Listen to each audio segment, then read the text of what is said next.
nombreux massacres. Ce n'est pas une histoire du passé.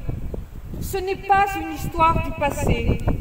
La nation palestinienne, qui a vu la moitié de sa population transformée en réfugiés, c'est plus de 7 millions à ce jour, 1,7 million d'hectares confisqués, la moitié de ces villages détruits, des dizaines de milliers d'arbres arrachés ou détruits, ne serait-ce qu'en 2018, 10 000 oliviers ont été vandalisés par les colons, supplétifs de l'État d'Israël dans cette opération de destruction du lieu de vie des Palestiniens.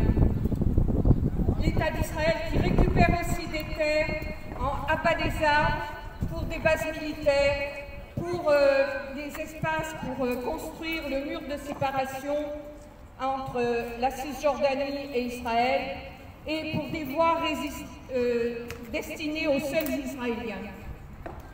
Ce n'est pas une histoire du passé. Le gouvernement d'extrême droite la poursuit avec violence. Rappelons le pogrom du Wara en mars dernier, les interventions de la police israélienne à la mosquée Al-Aqsa en avril. Et depuis le 9 mai, alors que les bombardements ont repris sur Gaza, depuis le 9 mai, depuis le début de cette semaine, 30 morts, 93 blessés. La Nakba, ce n'est pas une histoire du passé, c'est le présent et le futur immédiat.